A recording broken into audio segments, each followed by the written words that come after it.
Assalamualaikum warahmatullahi wabarakatuh. Waalaikumsalam. Selamat pagi, salam sejahtera, salam sehat, dan salam pengadaan. Alhamdulillah, puji dan syukur kami panjatkan kehadirat Allah SWT, Tuhan yang Maha Kuasa, yang telah melimpahkan rahmat, nikmat iman, sehat, serta karunia-Nya kepada kita, sehingga Bapak Ibu pada hari ini, Sabtu 28 Mei 2022, dapat bergabung di kelas daring kelima sekaligus penutup di bulan Mei ini.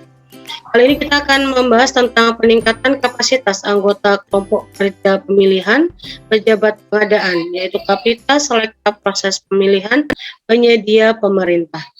Selamat datang dan selamat pagi kami sampaikan juga kepada Bapak Agus Yusuf Arianto, selaku fasilitator juga pengurus IAPI DPD Jawa Timur, serta rekan-rekan admin yang mendampingi kegiatan hari ini.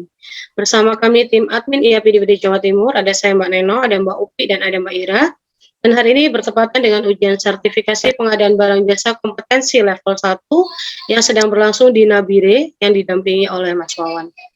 Bagaimana kabar Bapak Ibu sekalian? Semoga senantiasa sehat, semangat, dan selalu tersenyum. Sebelum dimulai, izinkan kami sampaikan susunan kegiatan pagi hari ini. Kita awali dengan pembukaan, kemudian kita tangkap layar bersama, kemudian pemaparan materi sekaligus tanya jawab, dan kita akhiri kembali dengan tangkap layar bersama. Baik, kita ke agenda pembukaan. Baik, kita tundukkan kepala sejenak, seraya mengucap syukur atas nikmat iman dan kesehatan yang diberikan, serta untuk mengawali kegiatan hari ini supaya mendapatkan keberkahan dan kelancaran juga kemudahan dalam memahami ilmu. Berdoa menurut keyakinan masing-masing, dimulai. Doa dicukupkan. Selanjutnya kita awali pagi ini dengan tangkap layar, Bapak Ibu, silakan diaktifkan untuk videonya.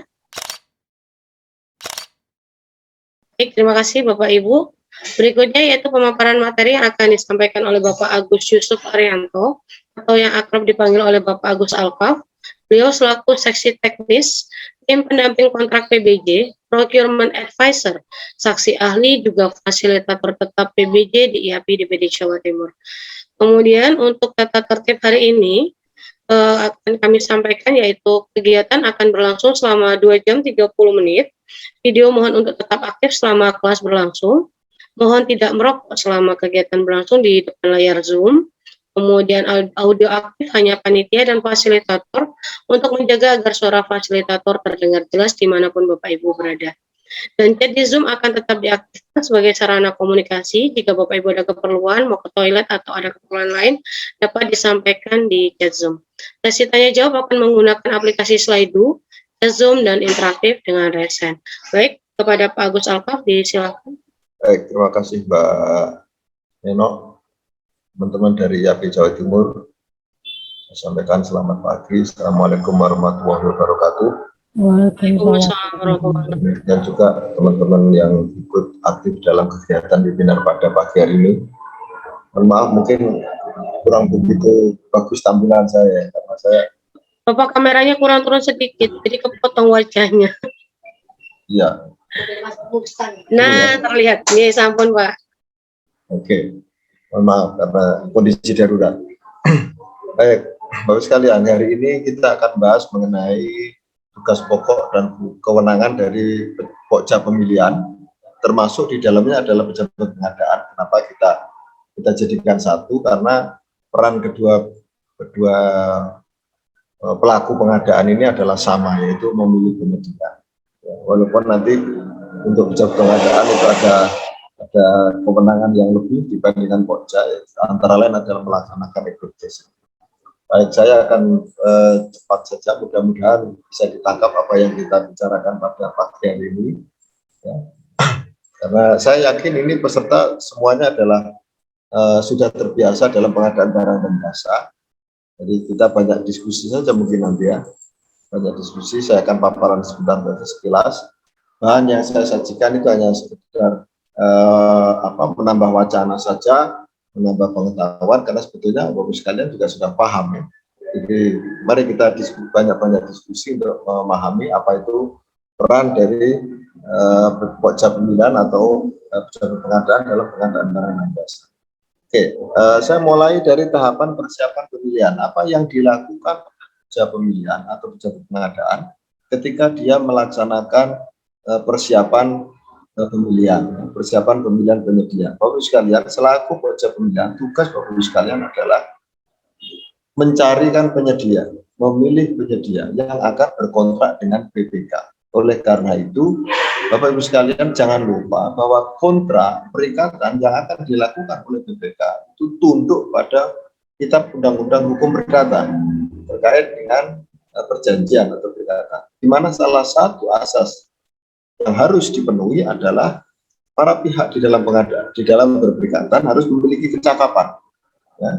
Nah, karena BPK nanti akan berperikatan dengan penyedia, maka BPK harus menjamin bahwa penyedia yang akan dia ajak berperikatan adalah penyedia yang memiliki kecakapan. Dalam proses pengadaan barang dan jasa, jaminan kecakapan dari penyedia, calon penyedia, itu tidak dilakukan oleh BPK sendiri dalam konteks tender atau penunjukan langsung atau pengadaan langsung atau seleksi, tetapi dilakukan oleh pejabat pengadaan atau oleh pokja pemilihan.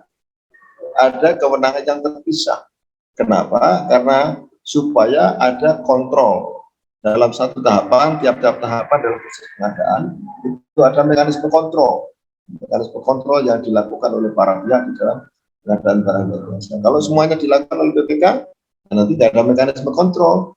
Tapi itu bisa dilakukan manakala dalam kondisi darurat, ya, bisa dilakukan manakala dalam kondisi darurat, itu bisa dilakukan.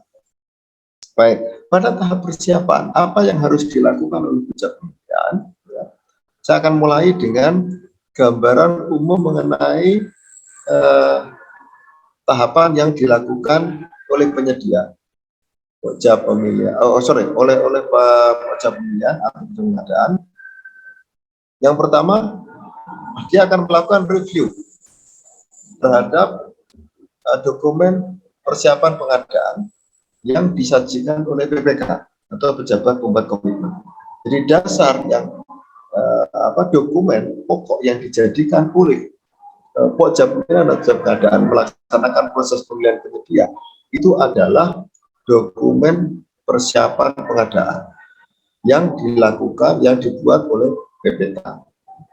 Kemudian setelah dia melakukan review, maka dia akan menetapkan dokumen pemilihan dengan menetapkan metode pemilihan, menetapkan metode evaluasi penawaran, menetapkan metode penyampaian dokumen penawaran, kemudian menyusun jadwal pemilihan. Setelah dia menetapkan metode pemilihannya, kemudian dia menetapkan dokumen pemilihan. Jadi setelah dia menetapkan sistem pengadaan yang akan dipakai, pokja menetapkan sistem pengadaan yang akan dipakai, kemudian menyusun jadwal pemilihan berdasarkan tahapan proses pemilihan nantinya. Ya.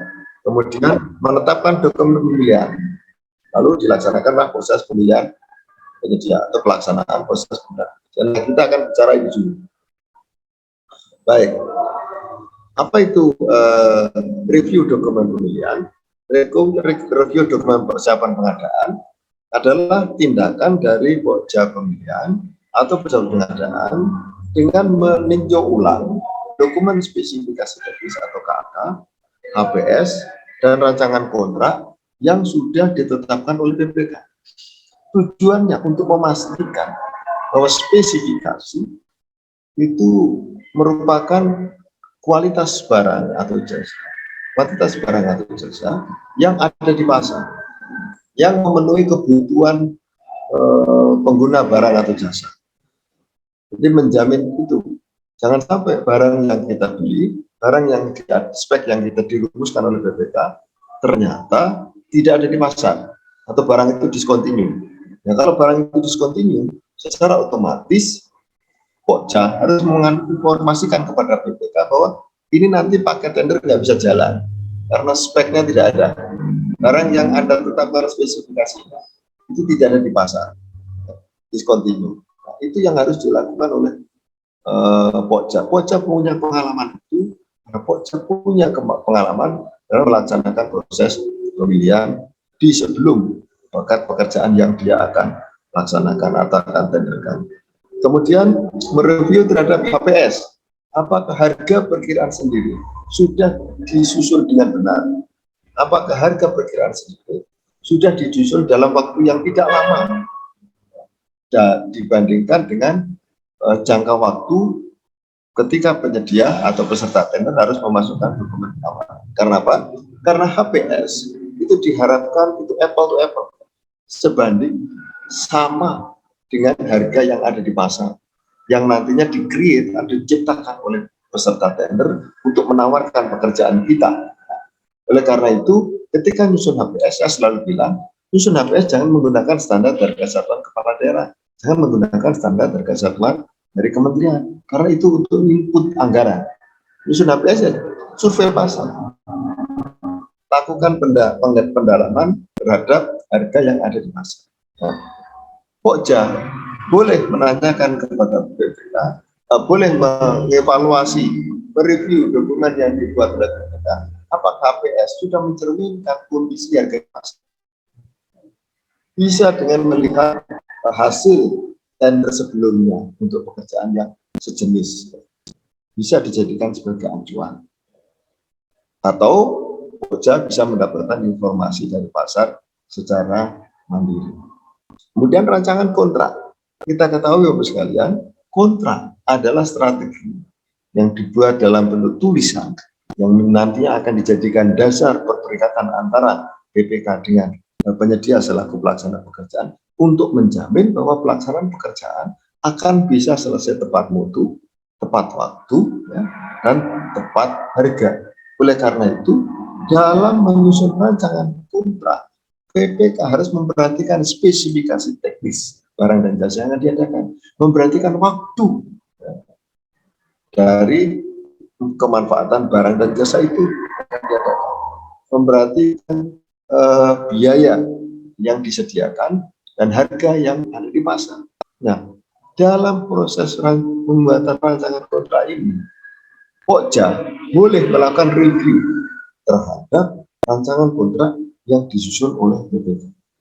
Tujuannya untuk mencapai bahwa proses pengadaan barang dan jasa itu rancangannya sudah disusun oleh BPK, itu bisa menjamin bahwa pelaksanaan pekerjaan akan tepat waktu, tepat mutu, tepat kualitas, tepat waktu, tepat jumlah, dan tepat harga. Baik. Kemudian dokumen persiapan pengadaan yang disajikan. Dokumen persiapan pengadaan yang disajikan oleh BPK kepada Pokja pemilihan itu meliputi surat pengangkatan yang bersangkutan, kemudian dokumen anggaran yang ada di Perlem 12 tahun 2021, kemudian identitas paket sirup, kita istilahkan dengan rumah tender atau rumah lelang. Kemudian rencana waktu penggunaan, alokasi waktu yang dibutuhkan yang ditetapkan oleh BA untuk menunjukkan bahwa kapan barang ini dibutuhkan. Hal yang perlu direview, spek, HPS, rancangan kontrak, dokumen anggaran, jangan lupa untuk memastikan bahwa paket yang diajukan yang ada di dalam sirup itu sama dengan dokumen anggaran, sama dengan rekening, nama rekening yang ada di DIPA atau di DBA. Kalau tidak sama, maka muncul kemungkinan nanti bendara umum tidak mau proses pembayaran. Ini untuk menjamin itu. Kemudian paket rumah lelang atau paket sirup, ya, ID paket sirup. Waktu penggunaan analisis pasar. Analisis pasar bisa digunakan oleh Pokja untuk meyakinkan bahwa spek barang yang dirumuskan oleh BPK itu adalah spek barang yang ada di pasar, bukan barang yang discontinue. Kemudian volumenya juga. Nah, ini Bapak Ibu sekalian, tolong hati-hati karena sekarang ini pemerintah sedang concern terhadap penggunaan produk dalam negeri. Ya, oleh karena itu, dalam rangka menganalisis pasar, saran saya, Bapak Ibu sekalian Pokja, tolong dibantu BPK untuk mengetahui apakah itu merupakan produk dalam negeri atau barang impor. Ya, bisa dilakukan tracing, ya, mereview masuk ke webnya Kementerian Perindustrian, kemudian dilihat berapa nilai TKDN yang ada di Indonesia untuk memastikan bahwa Anda yakin barang dan jasa yang akan diadakan adalah barang atau jasa yang produk dalam negeri 100%, atau kalau itu merupakan barang substitusi, barang yang diproduk di dalam negeri tapi bahan bakunya atau sebagian proses produksinya itu menggunakan peralatan, tenaga, dan bahan baku yang berasal dari luar negeri. Nah, itu yang harus dihitung. Itu yang harus sekarang ini Bapak Ibu sekalian selaku Pokja harus memasukkan di dalam dokumen ya, dan betul-betul dilakukan evaluasi nantinya terhadap tingkat komponen dalam negeri, evaluasi terhadap preferensi harga, evaluasi terhadap harga evaluasi akhir. Kemudian spesifikasi termasuk uraian pekerjaan ya, termasuk identifikasi dan mitigasi risiko selama proses pengadaan. Tolong Bapak Ibu sekalian selaku Pokja juga merumuskan apa risikonya kalau nanti tender ini gagal, harus dilakukan tender ulang. Kalau tender ulang maka akan memakan waktu. Bagaimana dengan rencana kebutuhan barang dan jasa? Bagaimana dengan jangka waktu pelaksanaan pekerjaan? Apakah masih bisa terjangkau? Ya. Kemudian misalnya kita mau pakai tender atau pakai tender cepat, hati-hati kalau risiko pekerjaan itu akan mengalami berkali-kali gagal tender, maka jangan dilakukan tender cepat, karena tender cepat tidak bisa ada penunjukan langsung. Kemudian setelah melakukan review Pokja, maka Pokja membuat risalah. Kalau memang dia setuju dengan dokumen persiapan yang sudah disusun oleh BPKS, oke, tidak ada masalah. Tapi kalau tidak setuju, maka Pokja boleh mengajukan surat pengajuan kepada BPK untuk merubah atau menyesuaikan dokumen persiapan pengadaan berdasarkan masukan dari Pokja. Tapi kalau BPK beranggapan bahwa yang dia lakukan itu, yang dia susun itu sudah benar, nah sudah, tinggal Pokja apakah mau melanjutkan proses pengadaan atau melalui proses berikutnya yang lain, yaitu alternatif kedua, yaitu melaporkan kepada PA. Nah, tahapan persiapan pengadaan yang pemilihan penyedia yang biasa sudah maklum kita lakukan ya. Pertama, penetapan metode pemilihan, kemudian penetapan kualifikasi atau penetapan metode evaluasi penawaran, kemudian penetapan metode penyampaian dokumen penawaran, kemudian jadwal pemilihan. Kualifikasi ini bisa dilakukan di awal, penetapan metode kualifikasi. Terus satu persatu untuk pengadaan barang, pekerjaan konsumsi jasa lainnya, pakai purchasing, pengadaan langsung, penunjukan langsung, dan kecepatan ini sudah mafhum ya, sudah paham semua ketentuan. Kemudian untuk jasa konsultansi bisa menggunakan pengadaan langsung kalau itu nilainya di bawah 100 juta, atau menggunakan penunjukan langsung untuk keadaan tertentu termasuk repeat order ya. Kemudian menggunakan seleksi kalau lebih dari 100 juta. Nah, untuk evaluasi penawaran penyedia dapat dilakukan menggunakan metode sistem nilai untuk pengadaan barang dan jasa. Maka sistem nilai kemudian dia selama atau harga terendah. Ini adalah urutan yang bisa dilakukan, digunakan oleh Pokja untuk melakukan prioritas. Prioritasnya pakai sistem nilai dulu, bisa enggak? Kalau tidak bisa mungkin penilaian dia selama berekonomis. Kalau tidak bisa ya mungkin pakai harga terendah atau berangkat dari bawah. Kalau pekerjaan sederhana pakai harga terendah. Begitu pekerjaannya kompleks maka masuk ke evaluasi nomor 1 dan nomor 2. Kemudian untuk jasa konsultansi kita kenal adanya 4 jenis evaluasi, yaitu kualitas dan biaya, waktu anggaran, dan biaya terendah. Saya kira sudah familiar ya. Baik, metode penyampaian dokumen penawaran ada 1 file, 2 file, 2 tahap. Masih sama seperti yang dulu, seperti biasanya ya. Kerjaan sederhana pakai 1 file. Pekerjaan kompleks ya, menggunakan sistem nilai pakai 2 file. Pekerjaan yang belum bisa dirumuskan spesifikasinya, belum bisa ditetapkan spesifikasinya, bisa pakai 2 tahap. 2 tahap ini dulu di Perpres 54 bisa dipakai untuk pengadaan yang tingkat fluktuasi harganya itu sangat rentan, sangat cepat sekali, sehingga bisa menggunakan 2 tahap. Tapi yang untuk Perpres yang 16 ketentuan itu sudah hilang karena aplikasinya tidak jelas, sulit merumuskan. Kemudian metode evaluasi kualifikasi. Metode kualifikasi ada 2, prakualifikasi maupun pasca kualifikasi. Kualifikasi sendiri karena adalah metode penilaian terhadap kompetensi, kemampuan penyedia. Ada pra, ada pasca ya. Kalau kompleks pakai pra, kalau sederhana pakai pasca. Atau kalau konsultan badan usaha pakai prakualifikasi, perorangan pakai pasca. Nah ini prakualifikasi atau pasca kualifikasi. Kemudian pekerjaan kompleks itu pekerjaan yang rumit ya, membutuhkan teknologi khusus atau membutuhkan peralatan yang didesain khusus untuk masuk kategori pekerjaan kompleks. Nah, kemudian ini metode evaluasi kualifikasinya untuk konsultan menggunakan pembobotan dengan ambang batas pada kualifikasi teknis. Sedangkan untuk barang pekerjaan konstruksi jasa lainnya semuanya menggunakan sistem gugur.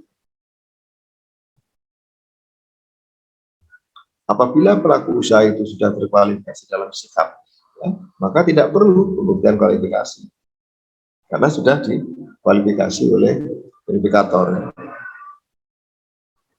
Di dalam proses pemilihan penyedia, pokja pemilihan dilarang menambah persyaratan kualifikasi yang sifatnya diskriminatif atau tidak objektif. Nah, ini ada surat edaran Kepala LKPP nomor 5 tahun 2022 tentang penegasan larangan penambahan syarat kualifikasi penyedia. Kenapa ini muncul, Bapak Ibu sekalian? Karena ada tindakan dari beberapa kabupaten kota dan provinsi, itu kepala daerah memerintahkan pokja, kepala daerah mengeluarkan surat keputusan yang isinya adalah menambah persyaratan kualifikasi. Nah, ada yang kepala daerah yang membuat surat edaran atau semacam instruksi kepada pokja bahwa setiap pelaksanaan harus dicantumkan persyaratan kualifikasi dukungan keuangan misalnya 10%. Walaupun sebetulnya itu sah saja, boleh-boleh saja, cuma mungkin itu akan mengganggu keterbukaan dalam proses pengadaan barang dan jasa ya. Karena orang tidak punya uang, asumsinya dia bisa pinjam uang di bank, pinjam uang di lembaga keuangan untuk melaksanakan proses pengadaan. Jadi dulu ada surat persyaratan mengenai sisa kemampuan nyata, ya. Artinya kemampuan keuangan dia. Ya. Tapi di Perpres yang baru 16 tahun 12 2021 itu sudah dihilangkan. Persyaratan itu tidak diperlukan. Nah ini yang karena banyak sekali persyaratan tambahan yang dibuat oleh para kepala daerah, sehingga ditakutkan itu akan mengganggu proses keikutsertaan peserta pelaku usaha dalam pengadaan barang dan jasa pemerintah. Itu mungkin tidak mendorong tumbuhnya usaha kecil seperti yang direkomendasikan oleh Undang-Undang Cipta Kerja. Ini dasar munculnya SD Kepala nomor 5 tahun 2000 tadi ya. Intinya kan ini bahwa adanya peraturan gubernur, bupati atau wali yang menghambat keikutsertaan itu yang karena berdasar dengan kualifikasi pendidikan. persyaratan teknis yang adalah diskriminatif objektif, sehingga dia akan menghadap pada kompetensinya. Kerja pemilihan dilarang menambah persyaratan kualifikasi penyedia. Oke, jadi substansi dari peraturan surat edaran Kepala LKPP nomor 5 tahun 2022 itu adalah pokja pemilihan dilarang menambah persyaratan kualifikasi penyedia atau persyaratan teknis yang sifatnya diskriminatif dan tidak objektif. Kemudian pelaksanaan pengadaan pekerjaan konstruksi termasuk jasa konsultansi konstruksi, ya, termasuk juga pekerjaan konstruksi terintegrasi, berpedoman pada peraturan LKPP nomor 12 tahun 2021. Jadi tidak lagi mengacu ke peraturan PU Menteri Kementerian PU. Kemudian di dalam peraturan LKPP nomor 12 tahun 2021 sudah diatur bahwa persyaratan kualifikasi penyedia meliputi persyaratan kualifikasi administrasi atau legalitas dan persyaratan kualifikasi teknis seperti pengalaman pekerjaan. Sehingga persyaratan kualifikasi penyedia yang terkait dengan keuangan bukan merupakan sesuatu yang diatur, perlu diatur. Artinya tidak diperkenankan untuk ditambahkan di dalam penilaian kualifikasi. Jadi dengan surat ini jelas bahwa tidak perlu lagi lah ada tambahan, karena orang bisa dapat duit dari mana. Setelah menetapkan metode pemilihan, kemudian metode penyampaian dukungan penawaran, metode evaluasi dan metode aplikasi, kemudian kita akan menyusun jadwal pemilihan. Ini adalah contoh dari alokasi waktu untuk jadwal pemilihan. Dokumen yang disusun oleh pokja pemilihan itu meliputi dua dokumen, dokumen kualifikasi dan dokumen tender atau dokumen seleksi, atau dokumen penunjukan langsung atau dokumen pengadaan langsung kalau itu ada pekerjaan dengan nilai 200 juta ke bawah. Dan langsung oleh pokja pengadaan. Dokumen kualifikasi itu ditujukan untuk menilai kemampuan penyedia yang nantinya akan dijadikan dasar oleh peserta adalah pemilihan kualifikasi untuk menilai kemampuan penyedia. Dilakukan pada sebelum penyampaian penawaran atau setelah penyampaian penawarannya, pra atau pasca kualifikasi. Dan juga untuk dokumen tender atau seleksi itu dokumen yang akan dijawab oleh peserta. Menerbitkan dokumen penawaran. Menerbitkan dokumen penawaran. Penyampaiannya bisa satu file, dua tahap.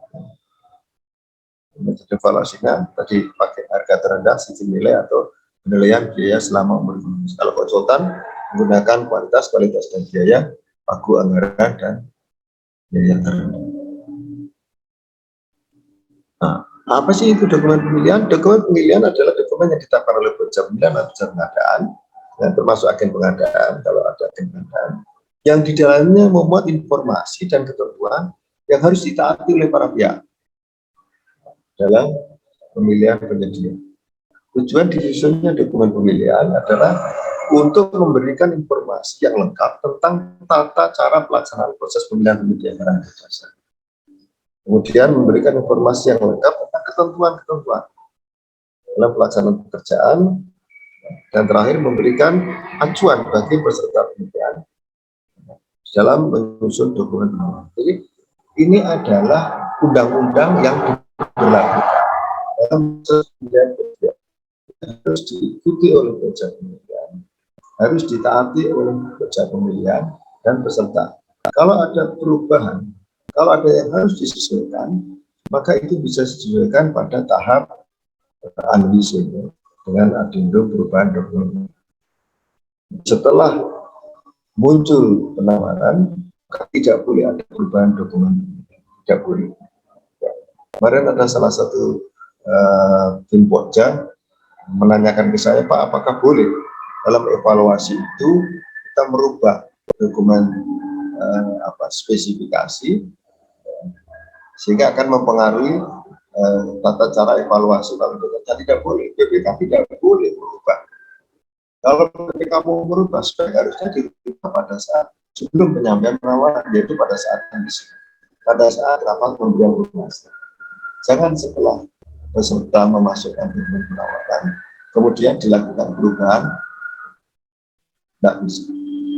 Kalau memang diketahui ternyata ada kesalahan yang sangat fatal dalam proses pemilihan, ya dalam dokumen pemilihan, maka silakan proses pemilihannya dibatalkan, diulangi lagi dengan penyampaian penawaran. Manfaat dari dokumen pemilihan adalah didapatkannya pemahaman yang sama antara pihak yang terlibat dalam proses pemilihan, antara pokja pemilihan dengan peserta tender atau peserta seleksi. Dapatkan kesamaan. Kemudian terwujudnya tujuan dari proses pemilihan, ya, yaitu menetapkan penyedia yang potensial, menetapkan penyedia yang memiliki kecakapan untuk melaksanakan pengadaan barang dan jasa. Dan yang terakhir adalah tersedianya bukti akuntabilitas. Ini tahapannya sudah saya jelaskan tadi ya. Lingkup dokumen pemilihan, dokumen kualifikasi mengikuti petunjuk isian formulir kualifikasi, kemudian formulir isian kualifikasi, IKP, instruksi kepada peserta, bagaimana cara menyampaikan dokumen kualifikasi, kemudian LDK, lembar data kualifikasi, fakta integritas dan perbedaan. Fakta integritas boleh jadi ini sudah terinclude di dalam SPSE ya. Jadi kalau orang sudah mendaftar tender atau seleksi, maka dia dianggap demikian juga kalau dokumen tender itu isinya mulai dari undangan, instruksi rancangan kontrak, data kuantitas dan harga, spek ini yang dibuat oleh BPK, kemudian bentuk surat penawaran, contoh format surat penawaran, kemudian bentuk jaminan pengadaan, kemudian contoh-contoh formulir lain ya. Dan bisa dilihat di lembar data pemilihan, di model dokumen pemilihan yang diterbitkan oleh KPP, lampiran dari peraturan kepala LKP nomor 12 tahun 2021. Saya masuk ke pelaksanaan pemilihan pemilihan. Kapan pelaksanaan pemilihan pemilihan? Tender bisa dilakukan segera setelah RUP diumumkan. Jadi kata kuncinya harus diumumkan dulu RUP-nya. Karena apa? Karena paket tender bisa dibuka kalau ada rumah paketnya. Rumah paket itu adalah ID SIRU. Rumah paketnya diambil dari identitas RUP. Untuk barang atau jasa yang kontraknya harus ditandatangani pada awal tahun, maka pemilihan dapat dilaksanakan setelah penetapan waktu anggaran atau persetujuan RKP. Ini yang biasanya disebut dengan tender dini ya, atau lelang dini ya. Artinya pelaksanaan proses pemilihan penyedia dilakukan sebelum penetapan persetujuan anggaran, penetapan DIPA, tapi sudah persetujuan anggaran, tidak masalah. Hanya di dalam pengumumannya disebutkan terhadap proses tender ini DIPA belum ditetapkan atau DPA belum disahkan. Sehingga nanti kalau ternyata setelah penetapan DIPA atau DPA anggaran itu atau kegiatan itu tidak disetujui atau dihilangkan, ya tinggal disampaikan aja kepada peserta pemilihan kemarin bahwa proses pemilihan batal, tidak jadi berkontrak, karena kontrak tidak boleh dilakukan sebelum ada DIPA atau DPA. Tetapi pemilihan pada kita, pemilihan tidak dapat dilakukan sebelum RUP tayang, karena ini proses sekuensi, proses yang bersambungan, berkelanjutan. Purchasing untuk pengadaan yang ada di katalog yang menggunakan purchasing, jadi wajib kalau itu diwajibkan oleh pimpinan instansi, tapi tidak wajib kalau itu tidak ditetapkan oleh pimpinan instansi. Ini yang sering jadi pertanyaan. Ini jadi pertanyaan, Pak, kami mau beli peralatan elektronik, ada di katalog, tetapi harga di luar lebih murah dibandingkan di katalog. Jadi kita mau pakai purchasing atau pakai, ya terserah. Anda boleh pakai purchasing, Anda boleh pakai pengadaan non purchasing. Kalau Anda menggunakan pengadaan non purchasing, misalnya pengadaan langsung, maka kita harus dirubah dulu sirup. Karena di sirupnya akan sudah muncul metode pemilihan pakai purchasing atau pengadaan langsung. Jadi saran saya tetap artinya harus dimintakan persetujuan dari pimpinan instansi. Boleh nggak kita belanjanya tidak lewat purchasing tapi lewat pengadaan langsung sama oleh pejabat pengadaan karena mungkin nilainya di bawah 200. Itu seperti itu. Nah, penunjukan langsung dilakukan dengan mengundang satu pelaku usaha yang dianggap mampu. Biasanya dipilih dari pelaku usaha atau penyedia yang sedang melaksanakan pekerjaan sejenis. Bisa seperti itu. Atau yang pernah melaksanakan pekerjaan sejenis. Saya pernah ditanya oleh salah satu di salah satu kementerian, Pak, bagaimana kita menentukan penyedia yang akan kita tunjuk dalam proses pengadaan langsung. Nah, silakan, kau lihat saja, pernah ada nggak kontrak dengan pekerjaan yang sejenis atau yang sama di unit lain. Nah, siapa penyedianya? Itulah dia bisa Anda tetapkan sebagai penyedia yang memiliki kompetensi. Tunjuk langsung. Menunjuk langsungnya begitu. Tetap ada dasarnya adalah dia pernah melaksanakan pekerjaan sejenis, kontrak selesai, tidak ada masalah. Nah, jangan penyedia yang sejenis, pekerjaan yang sejenis, kontrak pada pekerjaan yang sejenis, tapi penyedianya tidak bisa menyelesaikan pekerjaan atau putus kontrak. Nah, ini jangan ditunjuk langsung. Berarti kinerjanya tidak bagus. Jadi penunjukan langsung ini, saran saya Pak, para anggota Pokja atau pengadaan, kalau mau melaksanakan penunjukan langsung, cari penyedia yang pernah melaksanakan pekerjaan yang sejenis. Di instansi manapun boleh. Baru kemudian minta hasil penilaian dari BPK. Cari yang penilaiannya baik minimal penilaian kinerjanya baik. Itu langkah yang Anda bisa ambil untuk melaksanakan proses penunjukan langsung. Karena seringkali teman-teman saya ini bingung bagaimana menetapkan satu pelaku usaha yang akan diundang untuk proses penunjukan langsung. Pengadaan langsung bisa melalui pemberian langsung, pembayaran langsung kepada pelaku usaha, pada penyedia, dilakukan oleh pejabat pengadaan. Kalau ini yang pertama ini dilakukan oleh pejabat pengadaan, ya. Pejabat pengadaan langsung mendatangi toko. Jadi pejabat pengadaan setelah mendapatkan spek dari PPK, kemudian dia akan mendatangi toko. Setelah dia melakukan tracing, berapa harganya yang wajar dari barang yang akan kita beli. Kemudian dia datang ke toko. Di toko, kemudian dia melakukan negosiasi. Kalau cocok harga, bayar, kemudian diambil barangnya, minta dokumen perikatan, kemudian bayar, bawa pulang, serahkan ke BPK. Oleh pengadaan. Nah, seringkali itu dilakukan oleh BPTK, ya. BPTK misalnya ada kegiatan yang dilakukan oleh instansi pilih, kemudian butuh ATK. Nah, ATK-nya misalnya itu BPTK langsung belanja sendiri di toko, tidak boleh. Yang mendatangi toko melakukan negosiasi harga dengan toko, membelanjakan barang jasa dari toko itu adalah pejabat.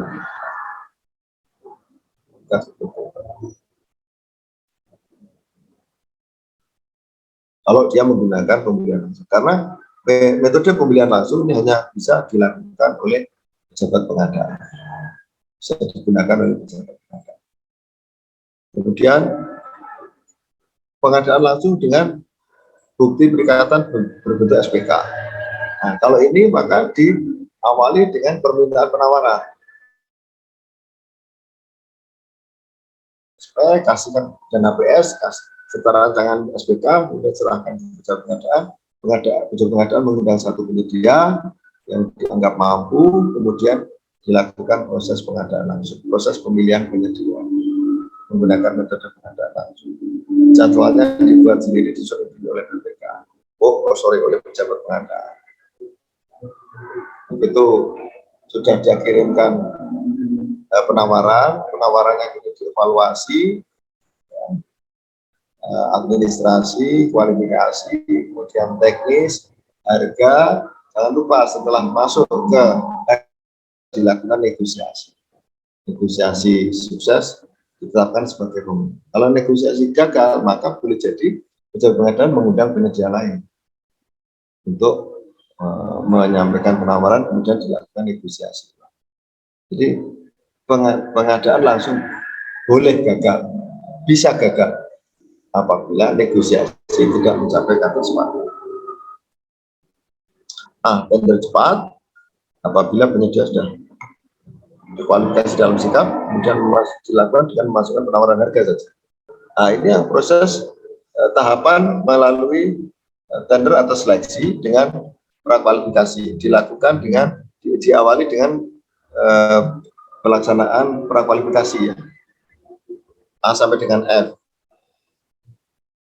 kemudian dilanjutkan dengan tendernya itu sendiri, menyampaikan dokumen penawaran. Sedangkan kalau yang pasca kualifikasi itu langsung pengumuman, kemudian pendaftaran, unleashing. Ini kan tahapan di sini ini, tahapan di pasca kualifikasi ini sebetulnya kan sama dengan tahapan di sini 2 sampai dengan 9. Nah, ini penjelasan dokumen pemilihan atau unleashing dilakukan dengan cara online ya, melalui SPSE. Dilakukan untuk mendapatkan kesamaan pemahaman terhadap ketentuan-ketentuan di dalam dokumen pemilihan.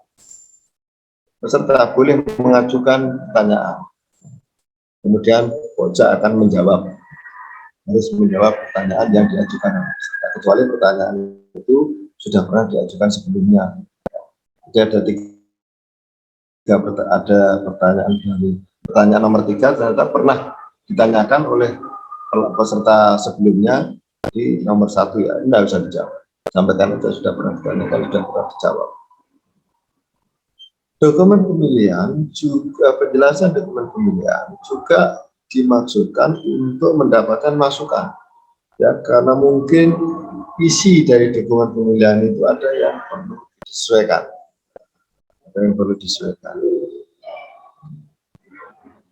Ketentuan mengenai unleashing saya kira sudah biasalah kita lakukan ya.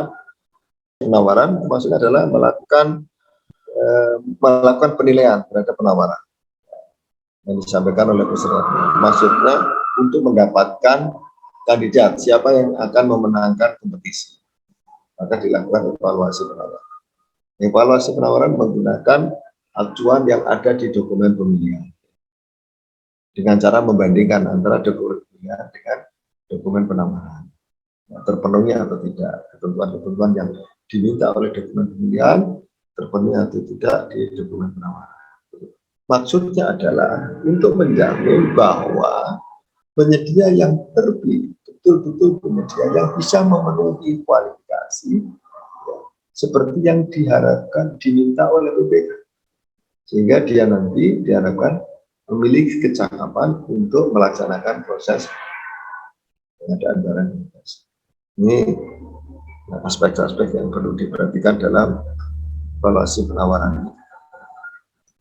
Ini kertas kerja ya, dokumentasi evaluasi penawaran berdiri dokumen pemilihan, dokumen penawaran, kertas kerja hasil evaluasi, Anda bikin checklist ya kan, bikin checklist, kemudian bikin catatan, menuangkan dalam berita acara, masuk berita acara klarifikasi. Kalau ada misalnya ada kesatuan Jepang, lakukan klarifikasi agar penawaran jauh di bawah 80% APS, lakukan klarifikasi. Ada harga penawaran, ada penawaran teknis yang meragukan, silakan dilakukan klarifikasi. Kemudian jangan lupa susun berita acara evaluasi penawaran. Ini semuanya masih offline ya, masih offline. Kemudian pengumuman masih sama, dilakukan untuk waktu anggaran sampai dengan 100 miliar barang pekerjaan konstruksi jasa lainnya. Untuk konsultansi sampai dengan 10 miliar. Di atas itu berarti oleh PA. Penetapannya. Kalau pengumumannya tetap oleh Pokja ya, kalau pengumuman. Tapi kalau penetapannya, jadi kalau ada paket pekerjaan dan barang nilainya 100 miliar lebih, maka yang menetapkan pemenang itu adalah SK penetapan oleh PA. Tapi kalau kurang, maka surat penetapan pemenang dari Pokja berdasarkan hasil evaluasi, berdasarkan berita acara hasil evaluasi penawaran. Reverse auction dan berulang. Tender atau seleksi gagal kalau pesertanya kurang dari memenuhi quorum ya, memenuhi ketentuan minimal, maka dilakukan tender ulang atau seleksi ulang atau prakualifikasi ulang kalau itu masih proses prakualifikasi. Tapi kalau tender dibuka dengan pasca kualifikasi, ternyata yang mendaftar hanya satu, nah tidak perlu dilakukan tender ulang. Karena ketika yang mendaftar itu hanya satu, pelaksanaan tender sudah melalui SPOC, maka dianggap yang punya kemampuan untuk melaksanakan pekerjaan kita itu hanya satu. Oleh karena itu dilanjutkan dengan penunjukan langsung. Lakukan evaluasi administrasi, teknis, kemudian evaluasi harga, ya lolos, dilanjutkan dengan mekanisme penunjukan langsung, yaitu negosiasi. Klarifikasi dan negosiasi. Ini yang nomor 1 sudah nggak ada ya. Penyampaian penawaran ulang sudah tidak ada. Tapi cukup tender atau seleksi ulang. Belum saya seleksi. Apabila setelah dilakukan tender ulang kemudian gagal, maka bisa diusulkan kepada PA oleh Pokja untuk menggunakan metode penunjukan langsung. Tapi penggunaan metode penunjukan langsung apabila satu yang bersangkutan pengadaan barang dan jasa itu tidak dapat ditunda kebutuhan, sehingga bisa dilakukan pengaturan mengenai jasa. Semuanya diserahkan pada Pokja pemilihan, tidak ada pengaturan jasa. Kemudian tidak cukup waktu kalau harus dilakukan tender atau seleksi kembali, sehingga boleh. Nah, ini harus muncul rekomendasi dari PA. Kalau PA tidak tangan, terus. Asal bukan tender cepat ya. Kalau tender cepat tidak boleh ada penunjukan langsung. Setelah tender cepat ulang gagal. Kalau tender cepat ulang gagal, ya dilakukan tender cepat terus-menerus berulang. Ketika saya mendampingi salah satu kementerian, tender cepat sampai 4 kali. Lalu mereka tanya, apakah boleh penunjukan langsung? Tidak boleh. Kalau Anda mau masuk ke penunjukan langsung, tender cepatnya batalkan dulu. Dilakukan, diganti menggunakan tender.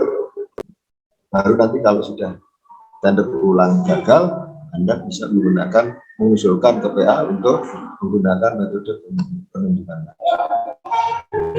Kemudian sanggah. Dalam kegiatan pengadaan barang dan jasa, penyedia yang tidak setuju dengan penetapan oleh Pokja, dia boleh mengajukan bantahan atau protes. Itu namanya sanggah.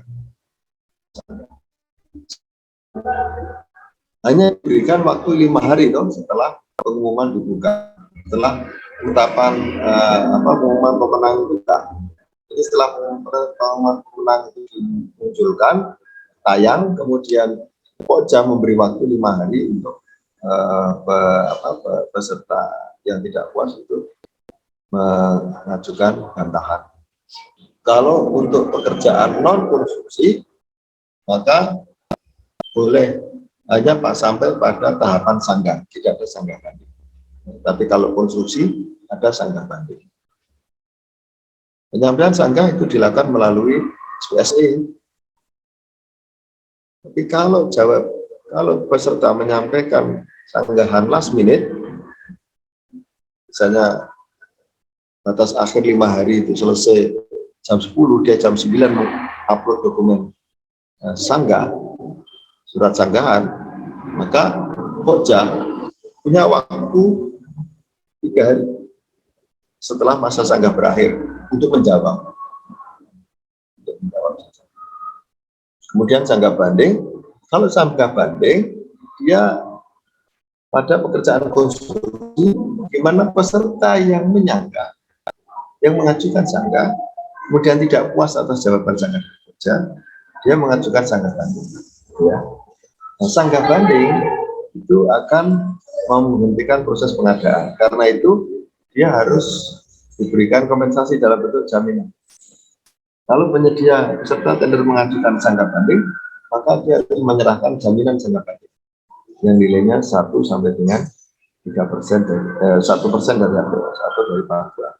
Sanggah banding dibutuhkan kepada PA atau KPA, dan PA atau KPA memiliki waktu 14 hari untuk menjawab sanggah banding.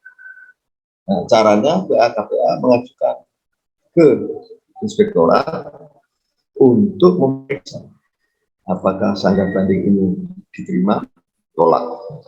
Jadi PA KPA nanti menetapkan sanggah banding diterima atau ditolak dan rekomendasi dari audit. Nanti Pokja akan juga oleh inspektorat untuk diminta klarifikasi. Demikian juga yang mengajukan sanggah banding. Ini prosedur penanganan sanggah ya. Dilakukan sanggah itu melalui paparan. Kalau mungkin ada silakan Mbak Neno, Mbak Upi atau Mbak Neno ya standby. Mungkin ada pertanyaan dari peserta. Ya Bapak ada. Saya sudah mau pertanyaan. Baik Pak. Saya yakin sudah halaman. Oke, silakan. Iya, ngapunten suara Bapak agak putus-putus. Iya kah? Mungkin jaringannya tidak bagus di sini ya. Oke. Ini udah ada 2 pertanyaan di slide, saya share screen ya Pak. Nanti Bapak Ibu yang bertanya di slide mungkin bisa langsung membuka audionya supaya nanti bisa langsung interaktif itu ya Pak. Ada slide juga ya Mbak? Ada Pak, sekedap masih OTW ya Pak. Pak, ini sudah ada 2. Yang pertama anonimus. Hasil review dokumen pengadaan oleh Pokja. Ini maksudnya dokumen ya anonimus ya. Jadi kalau memang ditemukan dari hasil review bahwa spek yang disusun oleh PPK ternyata tidak ada di pasar, sudah tidak ada di pasar, ya disampaikan ke PPK untuk dirubah supaya PPK merubah speknya sesuai dengan spek yang ada di pasar. Kalau ternyata spek yang ada di pasar itu harganya lebih mahal dibandingkan spek yang kemarin ditetapkan oleh PPK, ya kemungkinan akan merubah HPS-nya ditetapkan ulang. Gitu. Kalau ternyata HPS-nya bertambah, uangnya nggak cukup, paginya nggak cukup, ya PPK menyampaikan ke PA. Kemungkinan ruang lingkupnya dikurangi, volumenya dikurangi, gitu. Itu jawaban saya, Mbak Neno. Untuk yang pertama ya. Iya Pak, sebentar kita tanya dulu Pak. Barangkali siapa yang bertanya mau konfirmasi atau menanggapi. Ya, mungkin ada pertanyaan lanjutan. Ya, baik silakan Bapak Ibu yang menanyakan jika hasil review dokumen pengadaan oleh Pokja, silakan untuk aktif videonya dan audionya supaya dapat interaktif langsung dengan Pak Alkaf.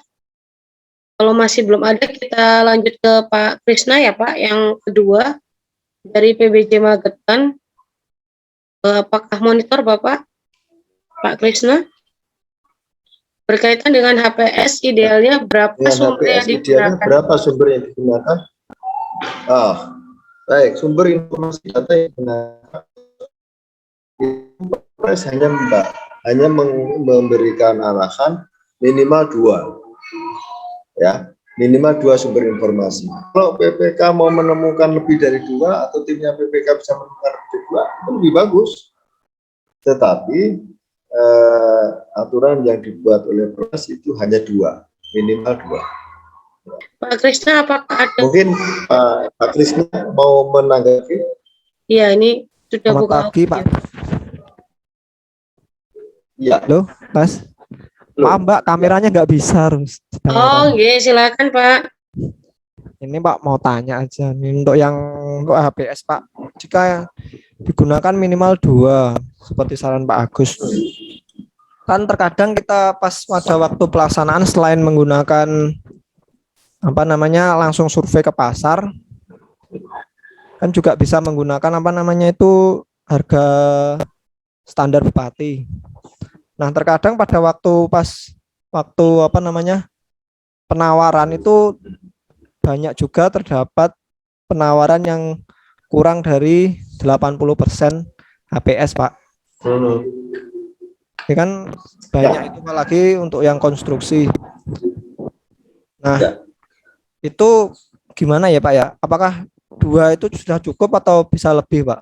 Dan umpama lebih dari 2 itu harganya apakah rata-rata dari beberapa sumber itu atau bagaimana, Pak? Ya, ini saya jawab dulu pertama, Mas Krisna, tolong disampaikan ke teman-teman BPK di Magetan, jangan menggunakan harga satuan kepala daerah untuk menyusun HPS. Karena harga satuan kepala daerah yang disusun oleh kepala daerah itu disusun oleh kepala daerah, diterbitkan oleh kepala daerah untuk menyusun anggaran, untuk perencanaan anggaran, bukan untuk menyusun HPS. Itu keliru, itu keliru. Tindakan yang salah. Dia menggunakan dokumen yang tidak sesuai peruntukan. Pertama itu. Yang kedua, saya tetap menyarankan ketika nyusun HPS, lakukan survei pasar. Lakukan survei pasar. Cari minimal 2 sumber informasi harga. Ya.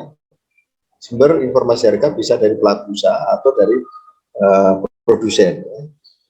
Bisa dari pelaku usaha atau bisa dari produsen. Nah, kalau misalnya sumber informasi harga itu lebih dari 2, boleh itu lebih bagus. Nah, bagaimana menentukan standar harga satuannya untuk dimasukkan dalam HPS? Maka silakan, kalau 2 sumber informasi itu selisih harganya kurang dari 10%, gunakan metode median. Ditambah 2 itu dibagi 2, atau 3 ditambah dibagi 3. Kalau selisih harganya tidak lebih dari 10%. Nah, tapi kalau selisih harganya lebih dari 10%, itu sudah melampaui batas margin of error dalam teori statistik.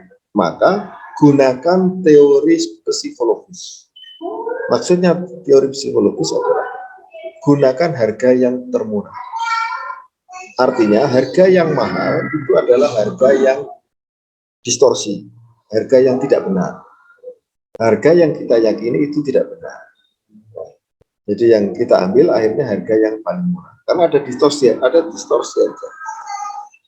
Informasi harga itu tidak bisa kita jadikan dasar untuk merata-rata, gitu ya. Silakan ambil harga yang paling murah. Nah, itu penjelasan saya. Pak Neno, silakan. Mungkin ada ditanyakan lanjut. Silakan Pak Krisna, ada tanggapan lain atau mau yang ditanyakan kembali? Ya, sudah cukup, Pak. Terima kasih.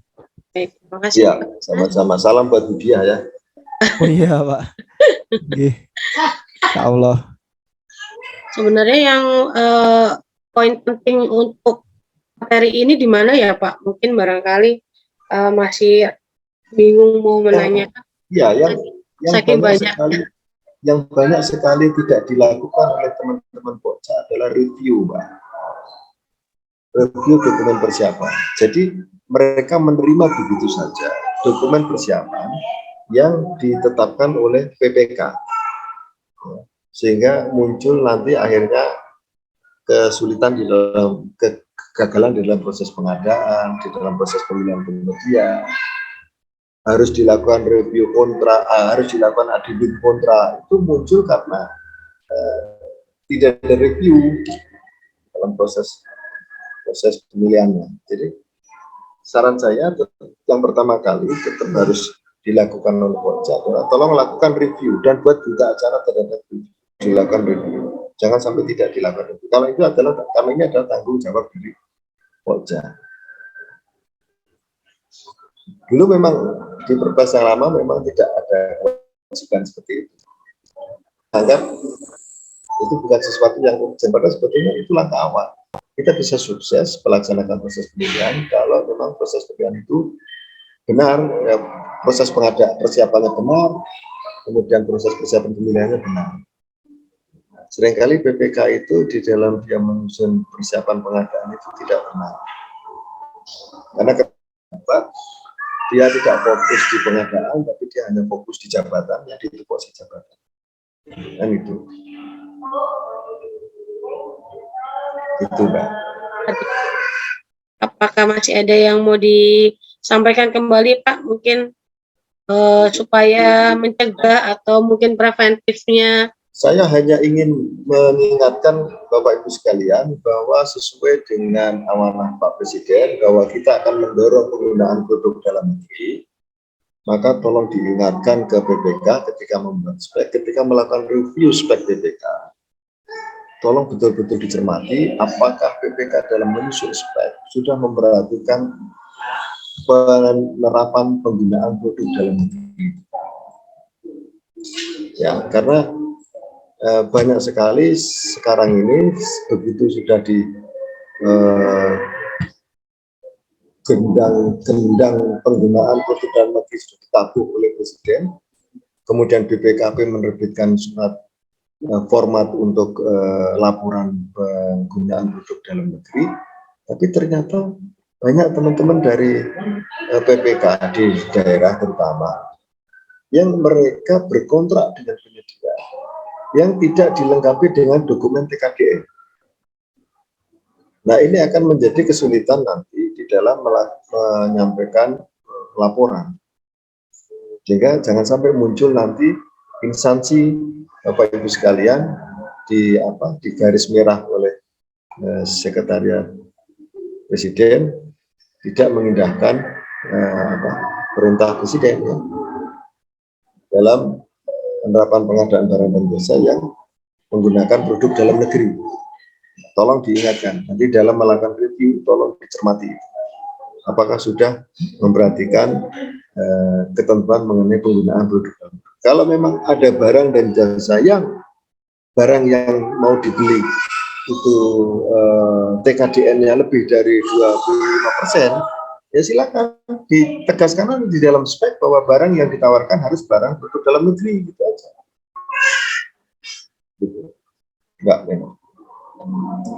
Itu yang terakhir yang saya bisa rekomendasikan ke teman-teman semua, sarankan ke teman-teman semua, karena sekarang pemerintah sedang mendorong untuk penerapan penggunaan produk dalam negeri dalam pengadaan barang dan jasa. Walaupun sebetulnya ini sudah sejak lama, sudah sejak tahun 2010 ya, Perpres 54 itu sudah pemerintah Presiden sudah menegaskan kalau belanja barang dan jasa tolong pakai produk dalam negeri.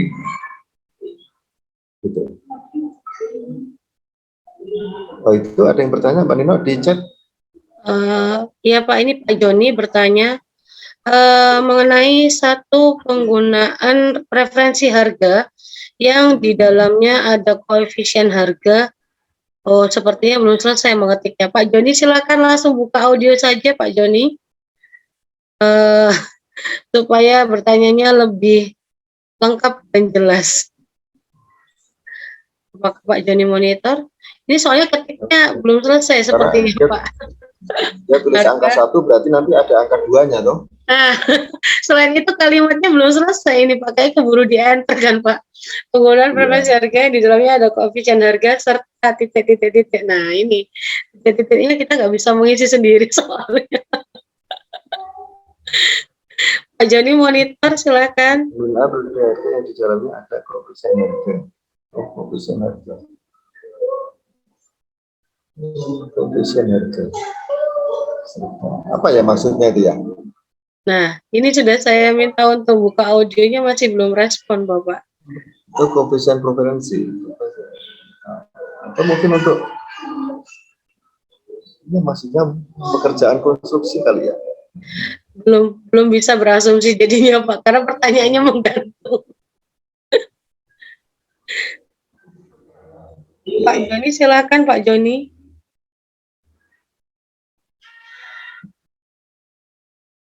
Nanti kita buka sendiri itu Mbak Nino mengenai penggunaan produk dalam negeri.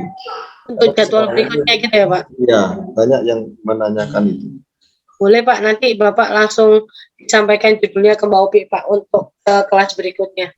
Iya, mengenai penerapan TKDN dalam pengadaan barang dan jasa. Mana Pak Joni ini? Iya Pak Joni, kok belum respon ini Pak, sudah saya minta buka audionya.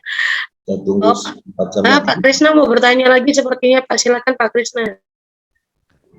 Saya mau tanya Pak, Ya. apakah setelah evaluasi selesai, kemudian penyedia sudah ditunjuk sebagai pemenang, kemudian pemilik pekerjaan membatalkan proses tender karena desakan masyarakat, Pak. Apa itu bisa, Pak? Padahal belum ada aduan, belum ada sanggah atau aduan yang masuk. Seperti ini loh, Pak. Apa namanya? Pengadaan gorden DPR itu loh, Pak. Iya. Itu kan kalau beritanya kan dibatalkan gitu. Padahal Ya. sudah ditunjuk pemenang juga di situ. Itu kalau nanti prosesnya dilanjutkan, bisa-bisa BPK-nya kena tuntutan ganti rugi imaterial misalnya. Karena ketika proses pengadaan sudah berjalan, apalagi tender sudah selesai, kemudian tanda tangan kontrak, nggak bisa BPK memutuskan begitu saja. Kalau proses pengadaan proses pemilihan sudah selesai, bisa dibatalkan oleh PA atau KPA karena mungkin ditemukan ada KKN yang melibatkan BPK atau pojok pemilih. Ketentuannya itu bukan karena desakan masyarakat. Itu nggak bisa itu. Mestinya tidak bisa. Ya kalau semuanya seperti itu kacau, nanti orang penyedia yang kalah dia bayar beberapa orang suruh teriak-teriak, batal pekerjaan, ya kacau negara. Tidak bisa seperti itu. Harusnya kalau menurut pemahaman saya, kalau memang prosesnya sudah benar, lanjut saja. Kecuali prosesnya tidak benar, ya, kemudian terjadi kong kali kong, ya, persekongkolan jahat yang melibatkan penyedia dan PPK atau pojok pemilih, maka PA bisa memutuskan membatalkan penetapan pemenang. Gitu. Tapi kalau sudah proses kontrak, jangan, hati-hati.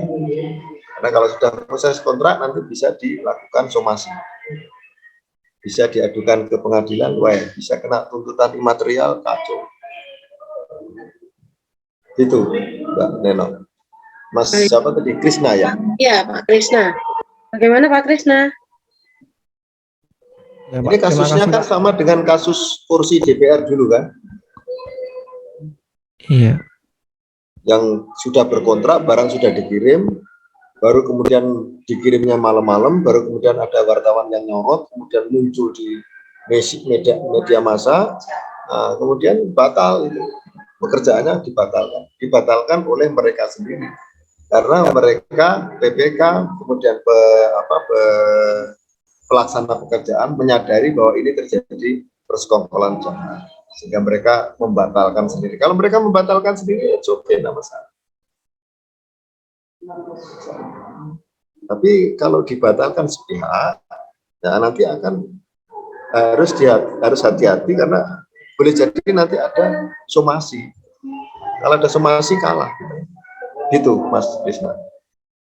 Jadi kalau dibatalkan dua pihak seperti itu berarti ya harus ada kesepakatan dua belah pihak bahwa perjanjian itu kayak apa batal. masuk nggak Pak? Oh gitu. Kan boleh perjanjian dibatalkan.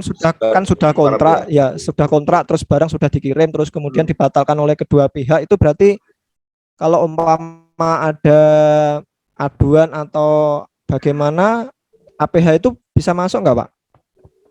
Lo ngapain dong kontraknya nggak jadi, uang negara nggak ada keluar kok, kan nggak ada kerugian negara. Oh iya, iya. Ya tuh. Ya idealnya seperti itu sih Pak. Gimana matur suwun Pak? Ya. Bagaimana, sudah cukup Pak Krisna? Ini sepertinya Pak Joninya terlepas Nah, Pak. Mbak. Oke, baik, Ya. terima kasih Pak Krisna. Terlepas dari Lost jaringan. kontak Jadi, ya. iya Pak, kayaknya mungkin jaringannya Asal bukan lost kontak karena naik pesawat. jangan dong Pak, sedih nanti. Baik Bapak Ibu, apakah masih ada yang mau didiskusikan kembali? Masih ada cukup waktu. Baik, jika memang tidak ada, bagaimana kalau diselesaikan? Mungkin ada closing statement Pak, mungkin nanti kalau Ya. misalnya mau Silakan. pertanyaan Oke, lanjut, jadi nanti bisa lewat WA grup gitu ya saya Pak? dilanjutkan di grup lah ya. Jadi Bapak Ibu sekalian Pokja. Pertama, saya ingin kembali menyesuaikan, mengingatkan bahwa lakukan review benar-benar untuk memastikan bahwa membantu PPK itu berarti juga membantu PA, memastikan bahwa pekerjaan bisa dilaksanakan. Itu review yang pertama, bahwa pekerjaan itu akan bisa diakses oleh pelaku usaha yang berminat, kemudian bahwa pekerjaan itu betul-betul bisa terlaksana. Itu review pertama. Yang kedua, menjamin bahwa proses pengadaan barang Indonesia itu mengikuti amanah Presiden untuk memperhatikan penggunaan produk dalam negeri. Lihat apakah memang ada TKDN. Silakan direview, dicari di Kementerian Perindustrian apakah sudah ada nilai TKDN-nya. Kalau nilai TKD-nya di atas 25% atau 20% ke atas, maka silakan disampaikan ke BPK untuk ditetapkan speknya harus menggunakan produk dalam negeri. Yang kedua, ketika melaksanakan proses pemilihan, ingat bahwa tugas Bapak Ibu sekalian adalah kewenangan yang diberikan oleh PA kepada Bapak Ibu sekalian adalah melakukan proses pemilihan penyedia, menjamin bahwa penyedia yang terpilih yang ditetapkan sebagai pemenang pemilihan itu adalah penyedia yang memiliki kecakapan, minimal dia memiliki pengalaman, ya. Dia memiliki legalitas usaha yang masih berlaku. Itu yang harus Bapak Ibu sekalian jamin. Legalitas usaha itu menjamin, kenapa? Karena dalam berkontrak salah satu asasnya adalah tidak melawan hukum, taat hukum. Kemudian yang ketiga, Bu sekalian, tolong jangan melakukan proses, jangan meninggalkan proses sesuai dengan tahapannya. Urut-urutannya harus tertib. Karena kalau urut-urutan dilanggar, nanti tidak tertib, yang muncul adalah kesalahan prosedur. Kalau kesalahan prosedur, maka boleh jadi kontraknya batal. Karena kontrak harus berawal dari hal yang sifatnya benar, prosedurnya harus benar. Itu yang harus dijamin oleh Pokja. Jadi kenapa proses-proses pemilihan, pelaksanaan pemilihan, seringkali pelaksanaan pengadaan, seringkali juga masih tetap melibatkan Pokja dalam ketika ada masalah, karena proses yang dilakukan oleh Pokja di awal ini adalah proses prakontrak, sehingga APH pasti akan menolehkan ke belakang. Bagaimana kemarin proses pemilihan. Nah, yang penting Bapak sekalian, lakukan dengan benar, prosedurnya jangan sampai ada yang ditinggal. Lihat dokumen-dokumen yang dibuat oleh BPK, kemudian aturan-aturan yang sudah ditetapkan oleh pemerintah, jangan sampai ada yang ditinggal. Saya kira itu statement saya, Neno. Saya sampaikan terima kasih atas perhatian teman-teman semua. Sukses dalam bertugas, mudah-mudahan tidak ada masalah dan bisa meningkatkan kinerja dari tugas Bapak sekalian selaku anggota Pokja. Saya kira demikian dan saya minta maaf kalau mungkin ada yang kurang pas. Kalau mau dilanjut silakan nanti dilanjutkan di kita punya grup ya Mbak. Saya kira demikian tambahan dari saya. Terima kasih. Assalamualaikum warahmatullahi wabarakatuh. Waalaikumsalam warahmatullahi wabarakatuh. Baik, terima kasih Pak Alkaf untuk materi hari ini, pemaparannya, dan mudah-mudahan tadi Pak Jani sempat kembali sih Pak, mungkin tadi mau sempat saya tanyakan kembali apakah masih bertanya, ternyata sekarang terlepas lagi. Jadi nanti mungkin bisa kita sambung di WA group saja. Baik Bapak Ibu, terima kasih atas partisipasi dan keaktifannya hari ini. Terima kasih sudah bersama kami, memilih bersama kami di akhir pekan, di sela-sela kesibukan dan mungkin di sela-sela waktu keluarga untuk belajar bersama kami. Baik, untuk rekaman kelas daring dan sertifikat akan kami kirimkan di WA group. Mohon Bapak Ibu untuk tetap stay di WA group sampai semua tersampaikan dan masih bisa berdiskusi bersama Pak Alkaf jika hari ini memang dirasa masih ingin berdiskusi lebih lanjut, masih bisa digunakan di WA group. Jika nanti WA group telah kami bubarkan dan semua telah kami sampaikan, Bapak Ibu akan kami arahkan ke posisi di Telegram. Di sana nanti Bapak Ibu bisa bergabung dan bisa bertanya dan mengetahui informasi terbaru terkait pengadaan barang jasa. Karena di sana juga sudah bergabung beberapa narasumber kami. Baik, untuk kegiatan hari ini sebelum kita akhiri, kita tangkap layar dulu. Terima kasih Bapak Ibu, salam sehat, tetap semangat. Terima kasih Pak Alkaf, hati-hati di jalan. Semoga selamat sampai tujuan. Terima kasih untuk hari ini. Kami akhiri. Assalamualaikum warahmatullahi wabarakatuh.